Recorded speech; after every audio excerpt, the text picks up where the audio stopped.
எல்லாருக்கும் வணக்கம். என்னோட பேர் ஆரோக்கியம் பண்ராஜா. நான் இன்னைக்கு உங்ககிட்ட டயர் ப்ரொடெக்ஷன் கவர் அப்படிங்கிற ஒரு ஆட்-ஆன் கவர் வெஹிக்கிள் இன்சூரன்ஸ்ல உள்ளதை பத்தி இன்னைக்கு பேசலாம்னு இருக்கேன்.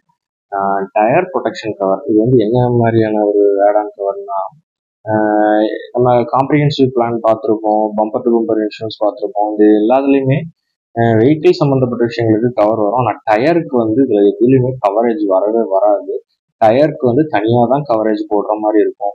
அதனாலதான் டயர் ப்ரொடெக்ஷன் கவர்னே ஒரு ஆட்-ஆன் தனியாக வச்சிருக்காங்க. அதுக்காகவே இந்த டயர் ப்ரொடெக்ஷன் கவர் எதனால எப்போல்லாம் கிளைம் ஆகும், எப்போல்லாம் ஆகாது, அதை பற்றின சில விஷயங்கள் இதில் ஷேர் பண்ணலான்னு இருக்கேன். டயர் ப்ரொடெக்ஷன் கவர் நார்மலா ஒரு வண்டி இதாகிட்டு இருக்கும்போது, ஒரு ஆக்சிடென்ட் ஆகும்போது காம்ப்ரிஹென்சிவ் இருந்தால் காம்ப்ரிஹென்சிவ்க்கான இத்தனை பெர்சன்டேஜ் வேல்யூலேருந்து இது பண்ணுவாங்க. பம்பர் டு பம்பர்னா பம்பர் டு பம்பர் இதில் கவரேஜ் பண்ணுவாங்க. ஆனால் டயருக்கு அந்த டைம் நம்ம அதை ஆப்ட் பண்ணியிருந்தா டயருக்கும் கவர் பண்ணிக்கலாம். இல்லைன்னா அந்த கிளைம்ல வெஹிக்கிளுக்கு தான் கிளைம் கிடைக்கும், டயருக்கு கிளைம் கிடைக்காது. ஸோ டயருக்கு ப்ரொடெக்ஷன் கவரை ஆட்-ஆனா நம்ம ஆட் பண்ணியிருந்தோம்னா அந்த டைம் ஆஃப் இதில் டயரை ரீப்ளேஸ்மெண்ட் பண்ணி தந்துடுவாங்க, ரிப்பேர்னா ரிப்பேர் பண்ணி தந்துடுவாங்க. அதுக்கேற்றாப்புல நம்ம கிளைம் பண்ணிக்கலாம். அதனால யூஸ் பண்ணக்கூடிய மேன் பவர் முதற்கொண்டு என்னென்ன இது உண்டோ அவ்வளோ கிளைம்ஸுக்கு, அவ்வளோ செலவினங்களுக்கும் அவங்க கிளைம் போட்டு தந்துடுவாங்க.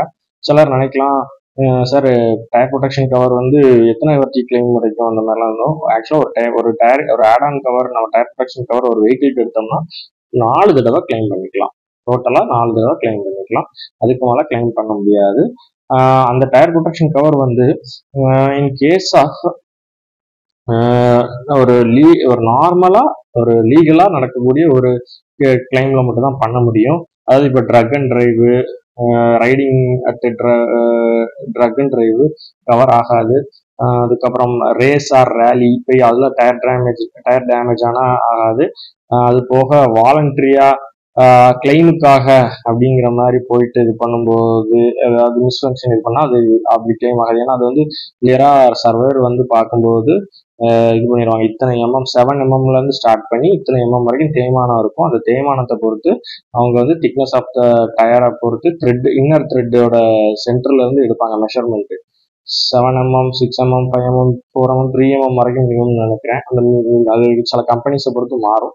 அந்த 3 mm வரைக்கும் அந்த விஷயத்துல தேய்மானம் டயர்ல இருக்க அதுக்கு ஏத்தாப்புல அந்த கிளைம்லயே பர்சன்டேஜ் அவங்க அதுக்கு ஏத்தாப்புல இருக்குவாங்க. முக்கியமான ஒன்று, டயர் ப்ரொடெக்ஷன் கவர் பைக்குக்கு ஆப்ட் ஆகவே ஆகாது, கவரேஜ் ஆகவே ஆகாது. ஒன்லி ஃபார் கார் மட்டும்தான் ஆகும். இந்த டயர் ப்ரொடெக்ஷன் கவர் யார் யார் எடுக்கலாம்னா, லக்ஸரி கார்ஸ் வச்சிருக்கிறவங்க எடுத்துக்கலாம். ஏன்னா க்ரோர்ஸ் கணக்கில் இருக்கும் காரோட வேல்யூ, லேக்ஸ் கணக்கில் இருக்கும். அப்படிங்கிற பட்சத்தில் நமக்கு ஒரு டயரோட வேல்யூவே பார்த்துக்கிட்டிங்கன்னா 1 lakh வரைக்கும்லாம் போகும் சில பிராண்டட் டயர்ஸ்லாம். ஸோ அந்த மாதிரி டைமில் டயர் ப்ரொடெக்ஷன் கவர் எடுத்தால் நல்லது. ஏன்னா இந்த ஸ்டார்டிங் ஃப்ரம் 200 rupees ஒரு டயர் ப்ரொடெக்ஷன் கவர் ஸ்டார்ட் ஆகுது, ஆட்-ஆன் கவர். அதுலேருந்து அதோட ரேட்டை பொறுத்து பிராண்டை பொறுத்து ஃபெசிலிட்டிஸை பொறுத்து அந்த இது கவரேஜ் மாறுபடுது. ஹில்லி, அதனால இப்போ luxury cars, high end cars வச்சுக்கோங்க, யூஸ் பண்ணிக்கலாம். ஹில்லி ஏரியாஸில் உள்ள ஹில் ஸ்டேஷன்ஸில் உள்ளவங்க, ஓன்டு கார்ஸ் வச்சுக்கிறவங்க, அந்த மாதிரி உள்ளவங்க இது பண்ணிக்கலாம். ட்ரெக்கிங் போகிறவங்க, டெய்லி பேசிஸ்ல கார் யூஸ் பண்ணுறவங்க யூஸ் பண்ணிக்கலாம்.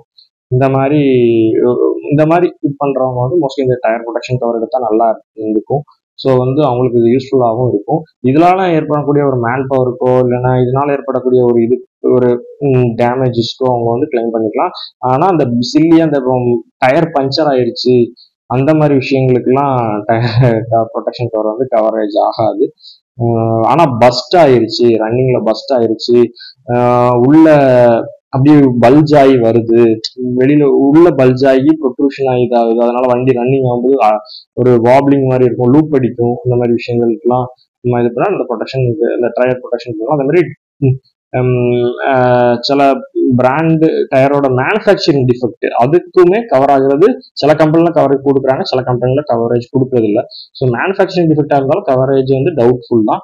ஆனா அந்த டயரோட இது வேற எதுலயே ஒரு நார்மல் ரன்னிங்ல இருக்கும்போது ரோடோட ஒரு ப்ராப்ளம்னால, நார்மலா ஹைவேல போயிட்டு இருக்கும், ரோடோட இதுனால இதாகும்போது சில டயர் வீங்கி வெடிக்கிறது, அந்த மாதிரி பஸ்ட் ஆகுறது, வீங்கி டேமேஜ் ஆகுறது டயரு.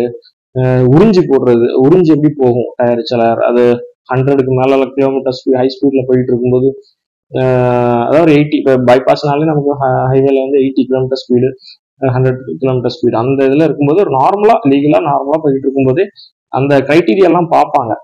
அதை பொறுத்து இதாகும் போதும் டயர் ப்ரொடெக்ஷன் சம் டேமேஜ் டயருக்கு ஏற்பட்டிருந்தா கூட இந்த கவரேஜ் பண்ணிக்கலாம்.